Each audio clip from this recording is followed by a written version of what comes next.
ታሪካችን የሚጀምረው በፖሊሱ መኮንን ጃክ ስቶን ነው። ጃክ በአንድ ወቅት ታማኝና ሕግ አክባሪ መኮንን ነበር። አሁን ግን የቆመው ሕጉን ለማፍረስ ነው።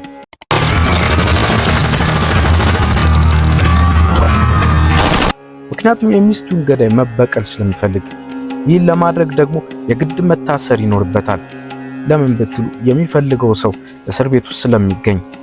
በአንድ ወቅት ጃክ ትልቅ የባንክ ዘረፋ ሲዘርፍ ይታያል። ነገር ግን ይህ ዘረፋ ተራ ወንጀል አይደለም። እያንዳንዱ እርምጃ፣ እያንዳንዱ የተኮሰው ጥይትና የሰበረው ካዝና አንድ ዓላማ ብቻ አለው፣ እሱም መያዝ። ለጃክ ገንዘቡ ትርጉም የለውም። እሱ የፈለገው ወደ ማረሚያ ቤት የሚያስገባውን የጥፋተኝነት ማረጋገጫ ነው። ሆን ብሎ ፖሊሶች እንዲከቡት ያደርጋል። እንዲያውም ወንጀሉ እጅግ ከባድና አደገኛ ተብሎ እንዲመደብ ያቅዳል። ለምን? ምክንያቱም እሱ አንድ የሚፈልገው ሰው አለ። ስለዚህ እሱን የሚያገኘው በአገሪቱ እጅግ ጥብቅ ጥበቃ በሚደረግበት የዓለም አደገኛ ወንጀለኞች በሚታጎሩበት ጥቁር ግንብ እስር ቤት ውስጥ ስለሆነ ነው። ወደ እስር ቤቱ ስንገባ ድባብ ይቀየራል። እዚህ ግቢ ውስጥ ሕግ የሚባል ነገር የለም። ያለው የባላም ትዕዛዝ ብቻ ነው። ባላም ተራ ወንጀለኛ አይደለም። እሱ የወንጀሉ ዓለም ንጉሥ ነው። የሚገርመው ግን ይህ ሁሉ ግርማ ሞገሱ ያለው በእስር ቤት ግንቦች ውስጥ መሆኑ ነው። የባላም ክፍል ከእስር ቤት ክፍል ይልቅ የንጉሥ መኝታ ቤት ይመስላል። ውድ ምንጣፎች፣ የቅንጦት መጠጦችና ዘመናዊ የኮምፒውተር መረቦች ተዘርግተውለታል። ከዚህ ክፍል ሆኖ ነው መላውን አገር የሚያናውጠውን የእጽ ንግድ፣ የሰዎች ዝውውርና የጦር መሳሪያ ዝውውር የሚመራው።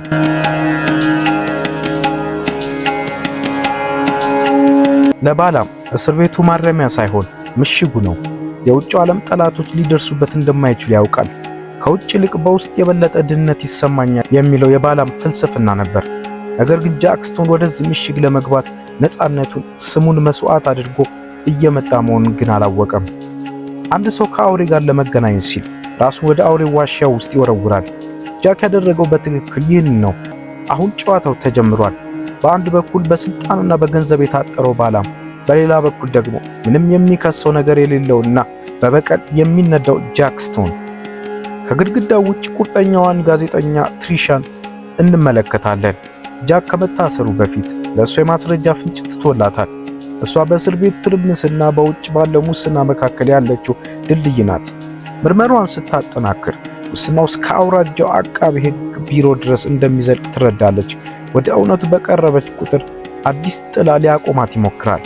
በእስር ቤት ውስጥ የባላም ዘመድ ስሚዮን ጃክን ለጥበቃ ተብሎ ገንዘብ እንዲከፍል ለማስገደድ ይሞክራል። ትልቅ ስህተት። ጃክ የፊልሚያ ብቃቱን ያሳያል።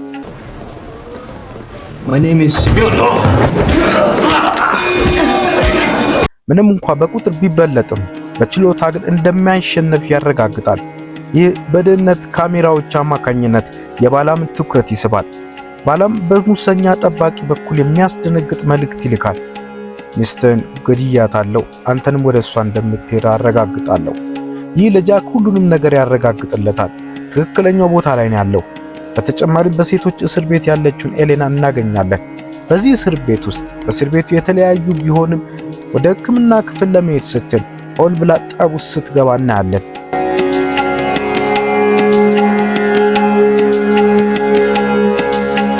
ለምን? ምክንያቱም የሕክምና ክፍሉ ወደ ከፍተኛ ጥበቃ እስር ቤት የሚወስደው የአየር መናፈሻ ዘዴ የሚገኝበት ብቸኛ ቦታ በመሆኑ ነው። እዚህ ጋር ታሪኩ እየጠነከረ ይሄዳል። ጃክ ብቻ አይደለም ሚስጥር ያለው። ዊሊያም የሚባለውም ሰው ራሱ ተራ የጽዳት ሰራተኛ ብቻ አይደለም። ሙሉን የወንጀል መረብ ለመበተን ለወራት ተሰግስጎ የቆየ ሚስጥራዊ ሰላይ ነው።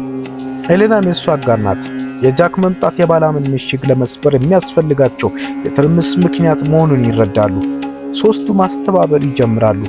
ባላም በጃክ ራስ ላይ $100,000 ጉቦ በመመደብ ምክንያት ጃክ ከሌሎች እስረኞች የሚሰነዘሩ ጥቃቶችን ሲከላከል፣